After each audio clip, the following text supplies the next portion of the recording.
guys, welcome back to my channel. It's me, Christine, and for today's video, we will talk about the advantage and the disadvantages of online learning. It's been a crazy journey since the epidemic struck 2 years ago, and we're still dealing and embracing the new normal, particularly in education sector, which has been seriously impacted. However, as the phrase goes, education is the most important weapon we can use to change the world, which is true in our current situation because learning never stops, even in the face of adversity. Blended learning, often known as distance learning, is a popular type of flexibility learning in the Philippines nowadays. This is the government's approach for continuing education, with the students having the choice of taking online classes. Let's take a look at online education. Why did the students select this option? Is the Philippines ready for an online education system, and how effective is it? The following are 5 advantages and disadvantages of online learning in the Philippines. Let's begin with the advantages. First, it is convenient. This is one of the most obvious benefits of e-learning. It allows you to take classes in your home while wearing your favorite comfy clothes. You can also look up video lessons that you may have missed and watch them later. You may even make efficient use of your time while commuting or traveling, if you comprehend the contents and have access to a table, an internet connection, and a computer or smartphone. Second, it is flexible. You save time by not having to travel from home to school or vice versa. But if your session is asynchronous, you have more flexibility in picking the best time to study with online classes. Aside from that, you can contact your teachers and classmates at any moment during the day if you require assistance or have any questions regarding the session. You no longer need to drive or take a cab, jeep, or tricycle to access online learning, which saves you time and allows you to devote it to online learning rather than any other task that requires your attention. The fact that you can learn from anywhere, there is no need for fuel or transportation.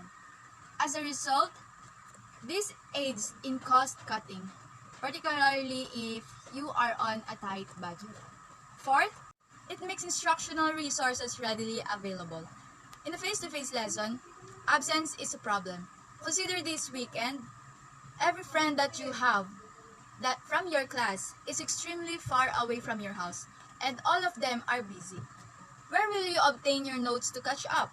Of course, you will have to wait until Monday, right?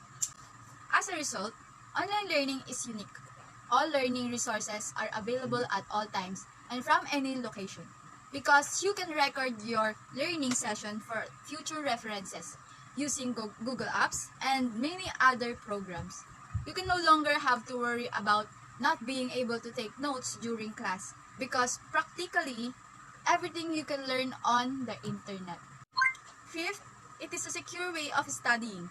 Obviously, in our current pandemic situation, online classes are the safest option to continue studying because you don't have to leave your house. And you don't have to worry about getting sick or contacting the virus in any other way since you're at home. Plus, you'll have the extra time to spend and catch up with your family relatives. As a result, the pandemic's influence encourages students to accept the inconvenience that come with online classes. So, this time, let's look at some disadvantages of online learning, as well as some of the challenges that online learning faces in the Philippines. The first disadvantage is poor internet connection. We are all aware that the Philippines is one of the countries with the slowest and most unreliable internet connections in the world. And of course, online learning is nearly impossible when there is a connection problem. Furthermore, not all students have access to a reliable internet connection, and another issue is our country is the location that lack reliable signal. Second, there are numerous distractions.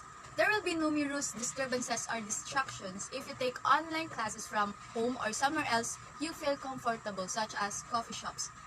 It could be noise from the environment, another cell phone or social media that can be opened at any time, playing video games while taking online classes, or watching YouTube or Netflix in another browser. And you can easily turn off the camera or microphone at any time. The bottom line is that the setting in the online class is so tempting that if you don't exercise discipline, you can lose sight of our aim in the online classes, which is to continue learning in the midst of pandemic. Third, it requires technological expertise. Both teachers and students must be familiar with web technology to learn through the internet. It is not enough to know how to turn on your computer and navigate to the website. You must also know how to navigate the screen. People who are digital natives or who are seriously studying ICT will find this basic because they can figure out how to do practically anything on a computer. But what about teachers and kids who aren't regularly exposed to computers? As a result, without these skills, online learning becomes extremely difficult. Fourth, spend lots of time in front of the screen. It's almost unavoidable in this generation to spend more time in front of the devices, which is particularly concerning for the kids and the young peoples. In regrets, internet education contributes to this issue. Excessive screen usage can cause a variety of medical issues such as headaches and blurred vision. Aside from that, it can be personal issue for pupils who can't focus on online learning on screen, especially because, as I previously stated, the internet is full of distraction. Finally, the fifth, it is unsuitable for a hands-on field. There are several areas and courses such as TechVox and the sciences that requires a lot of hands-on experience. Of course, you'll need a laboratory and on-site instruction, which will be difficult for online class. The bottom truth is that there are pros and cons to online learning, especially since everything that is going on now is new to us. But the online class has been a big help to me in continuing my study here in the Philippines throughout this epidemic. And I believe that because of technology improvements, practically all the worries of students attending online classes have already been solved. So in my opinion, the advantage of online classes are beginning to outpace the disadvantages. I hope you learned something. For more upcoming videos, please hit the subscribe button and click the notification bell. Thank you. Bye!